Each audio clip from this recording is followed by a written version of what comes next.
Hello, and welcome back to another episode of Critical Reactions with your host, Bryan. Y'all see what we're listening to today? Never in a million years did I think we were going to check out the Berserk soundtrack on this channel. Now, to be fair, I'm a bit more bewildered because I know of Berserk. I know its legendary status in the anime community. I know it's a bit on the older side, like in 90s, 80s anime. I don't know. Maybe I'm thinking of the manga. Whatever. It's older, is what I'm getting at. I never checked it out, though. It was always one of those things recommended to me, but I just never got around to it. But it's just like, what? For a beautiful music week on top of that. So that's kind of wild, too. We're going to be looking at the track Gats. I hope that's how it's pronounced, anyways. I just anime soundtrack week. Yeah, let's have some Berserk on there. Beautiful music. It just seems like a strange place. Unexpected, maybe not strange. Just might be exceptionally beautiful. Let's find out. Let's dive into Susumu Hirasawa's Guts.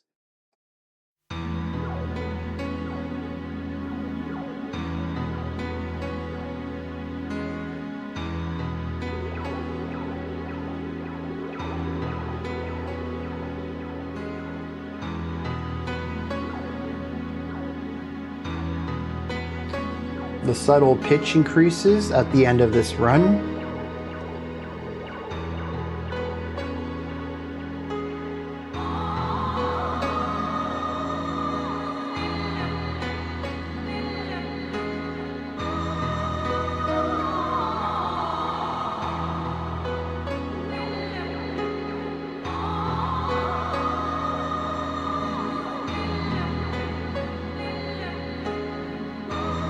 It's an interesting combination of sounds.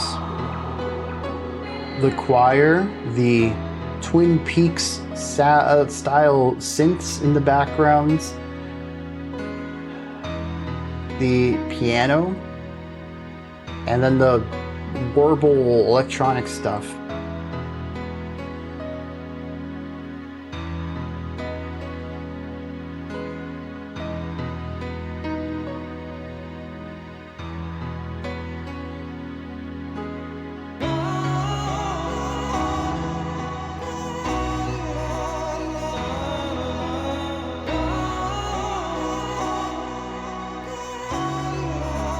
Interesting throwing the yodels in there.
I'm really glad they showed that at the end. Pretty much all of the instruments gone, and all that's left is the vocal reverb. An image I got specifically when that vocals were when those vocals were present is like a visual representation of the sound being projected out, and then like a small room, like a medium room. We'll go with medium. And the sound just kind of hitting the extents of this room and bouncing around and creating this sphere of like sound waves around this area. I think the reverb does a great job of showcasing the extents of the sound sphere, how large the room is in this performance. And what that does is, to me at least, show that there's some room to it, but it isn't wide. It isn't this vast sound. It's actually kind of compressed, not in a claustrophobic way, but certainly in a small way. There's not a lot of room in here for a lot of instruments. It tends to be a bit more isolating. The piano, that's ascending line we get throughout a majority of the song, that seems to be the core motif to the track. Aside from that, though, we have the choir that shows up every once in a while. We have the warm synth chords on the outsides of the track. They still remind me of the Twin Peaks soundtrack. And then we have those reverberary, big, like lead vocal lines. And that's kind of about it. There's not a lot going in on this track. It feels very isolating. It feels lonely. There's not a lot of room for more instruments. It's sort of just, it is what it is, and it doesn't really expand much past that. But there's also something really interesting that I picked up right at the beginning, and this was expanded upon in the track. There is a somber element. I don't know if I would call this melancholic, but certainly somber. Something a bit on the sadder side, particularly with the synth chords. Some of it may have been that specific timbre of the synths as well that added to this. They also were a bit fuzzy and not reverberary, but they sort of turned into like a wall of sound on the outskirts of the track. But the chords had a negative bend to them, just something that felt a bit heavier and weightier. But the rising pitch on the piano in the middle of the song felt optimistic. I had a long time trying to figure out what this song is doing emotionally. Because right here at the start, I was like, okay, is this happy? No, not really. Is it sad? Well, kind of not really there either. It has elements of both, but it's not, on the surface, just obviously somber track. It's not melancholic. It doesn't make you want to necessarily cry in the traditional ways. And it's not upbeat and joyful either. It is moderately somber and hopeful.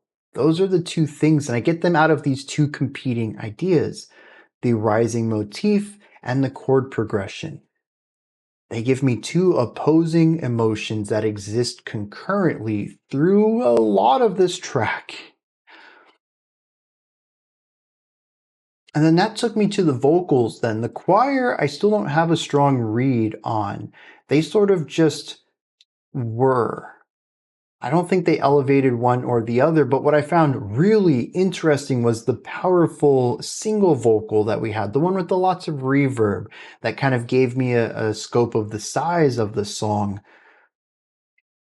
I found that melody line felt hopeful and reserved,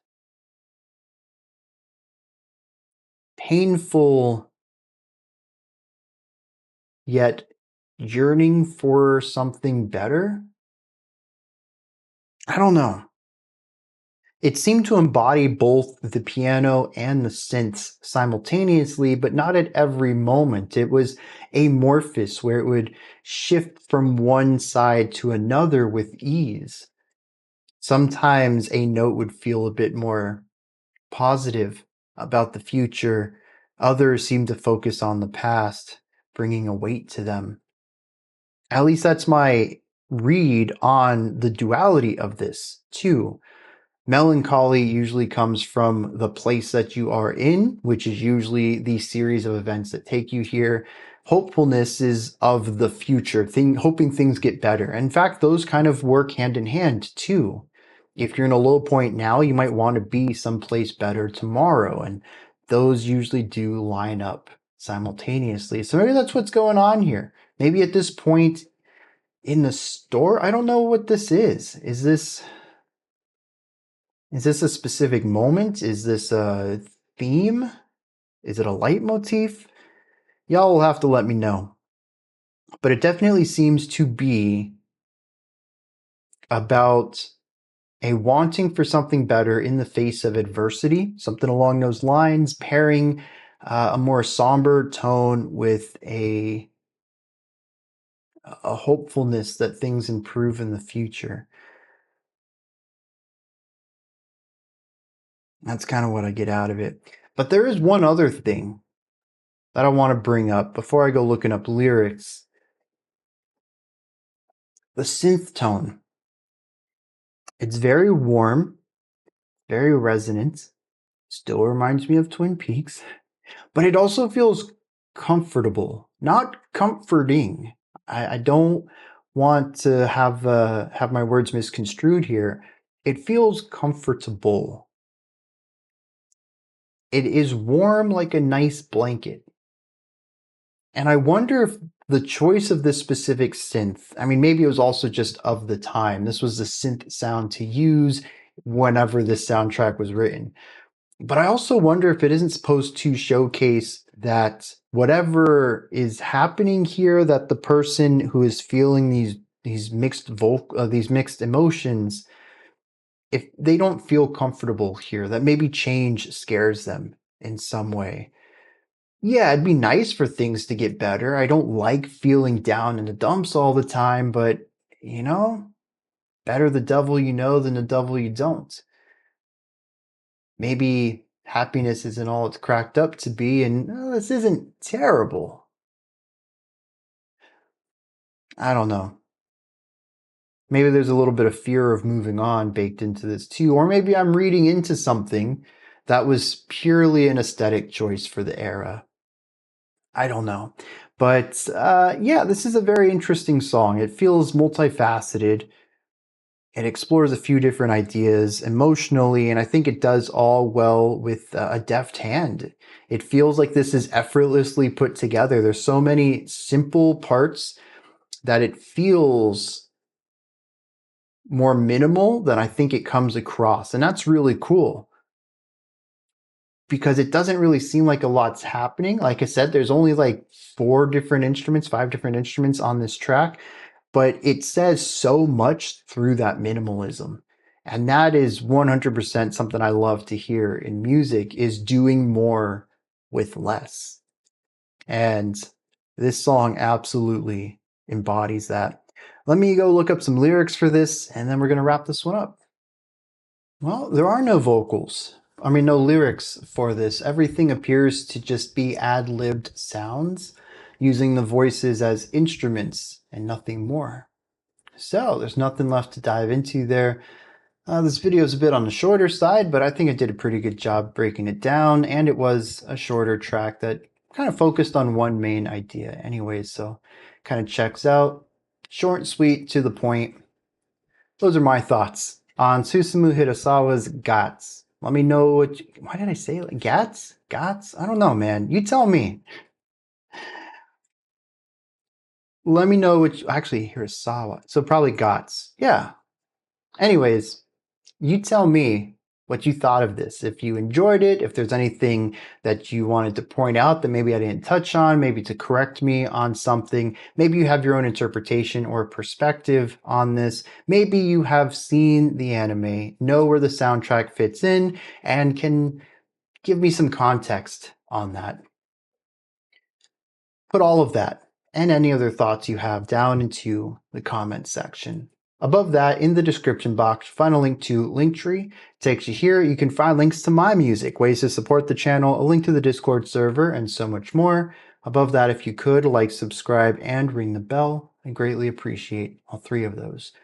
That wraps it up for today. I'll be back tomorrow, though, 5 p.m. Eastern Standard Time, 9 p.m. UTC as usual. Until next time, remember to be critical, not cynical, of the music you listen to, and have a fantastic morning, afternoon, or evening, whenever you choose to watch my videos.